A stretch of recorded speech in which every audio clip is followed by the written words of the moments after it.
Dongo from the Congo here. The Cornetto trilogy starts with the best one of the three, Shaun of the Dead. I love this movie because since the beginning you see the zombie crisis starting, and but it's really subtle. Like for example, in the beginning you can clearly see some zombies and the crisis starting, but Shaun ignores it like the rest of the people. No, I haven't got any change.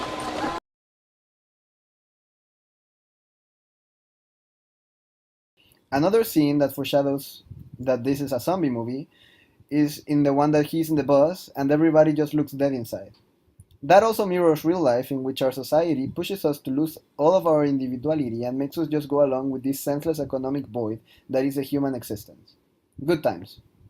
Anyway, all of these clues are brilliant since the beginning could be considered boring or slow without them.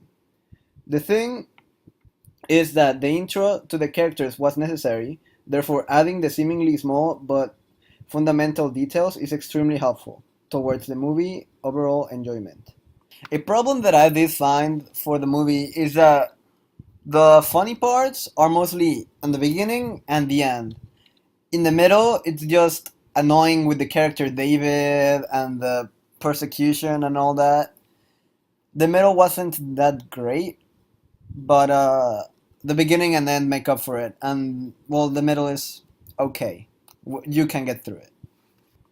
The parody of a zombie movie is absolutely amazing, and it had me laughing from beginning to end. Then again, I laugh about everything.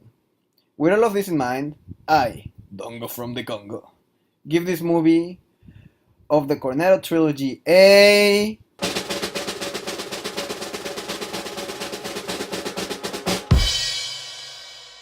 8.9 out of 10. Ever get tired of the same zombie tropes seen in most movies nowadays? Then you should really watch Shaun of the Dead, a movie directed by Edgar Wright, which in most cases means it's a comedy, and in this case, a good parody. Hi, I'm Dr. E, for everybody. Rated E for Everyone! And before I start, I want to say that I was surprised to see this movie to have been as good as it was. The way the movie treated the zombies can be seen as both realistic and comedic. A scene that exemplifies both at the same time is when Shaun and Ed are picking record discs to throw at zombies to kill. Now, some of these are limited. What was that? I think it was Blue Monday. Man, there was an original pressing. For fuck's sake. Purple Rain. No. Sign of the Times. Definitely not. The Batman soundtrack. Throw it. Such a scene does a good job of being funny by making a couple of zombies seem unthreatening as our protagonists discuss between each other, and acts realistic by taking the typical zombie, attack a person really slowly, making them a non-threat. Of course, later on, when the characters are at the bar, the movie starts treating the zombies as dangerous, but that makes sense, since they are completely surrounded, and a simple bite can turn them into zombies.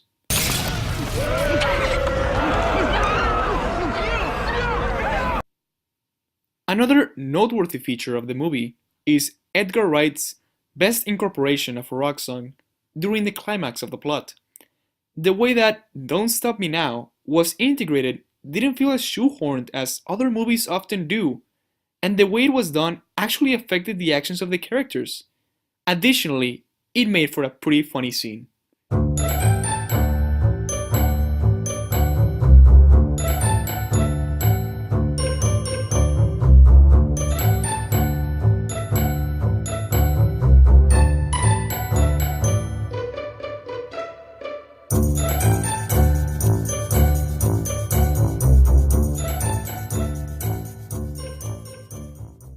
Another thing to commend the movie for is just how smart it is in its comedy and rewatchability. If you're keen enough on what goes on in the background, you'll notice little allusions to what happens later on in the movie, such as the military showing up at the end, the people who wear hazmat suits, which also appear near the end, and some of the early background zombies being reoccurring throughout the movie, although that last one would be due to their budget. Overall, my score for this movie is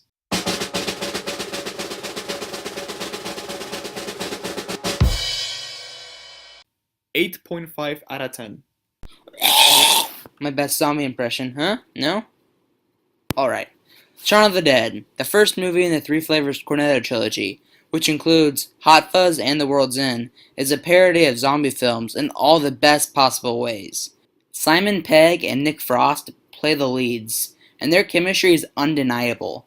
You feel for both of them, and although you're not really supposed to in a movie parodying others, you really root for their two best friends to make it out alive, which also goes against most zombie movies. This character development is really impressive, especially in a comedy where the lead actors are usually generic copies of whoever they're playing. Cough, cough, Amy Schumer and Kevin Hart, cough, cough. And this bond they have is almost as strong as a romantic relationship, something subtly joked about. Well, I wasn't the one who was blowing our cover by having a tiff with my boyfriend. He's not my boyfriend. Might be a bit warm, the cooler's off. Thanks, babe. This movie also has recurring dialogue and motifs that make great Easter eggs throughout the movie. For example, red being on Shaun's shirt. You got red on you. You've got red on you. And develop symptoms similar to those displayed Red by on you. their attackers. If you know someone... Oh, you got red on you. Yeah.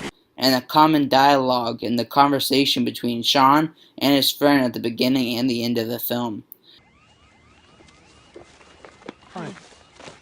Hello. Hi.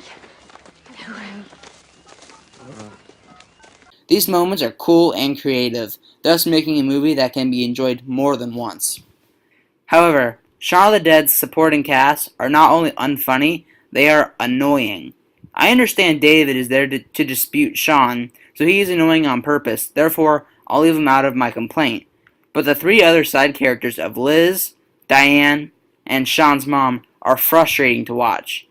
Liz always talks about change, but seems just unhelpful while trying to survive. Her sole purpose was to be a love interest for Shaun, and I just didn't find her interesting. Diane had her moments, but ultimately seemed undeveloped and unimportant.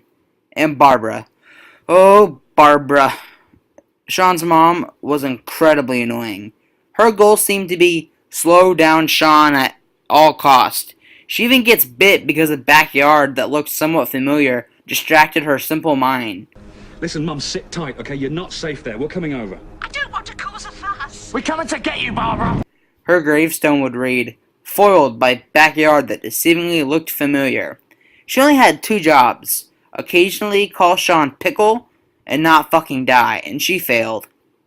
I did, however, like that Edgar Wright, the film's director, decided to make this film overly gory. I think in a way to pay homage to the zombie movies this film is based on, like Dawn of the Dead and Night of the Living Dead. This movie is funny, entertaining, and clever. However, the side characters' lack of development leads me to give Shaun of the Dead a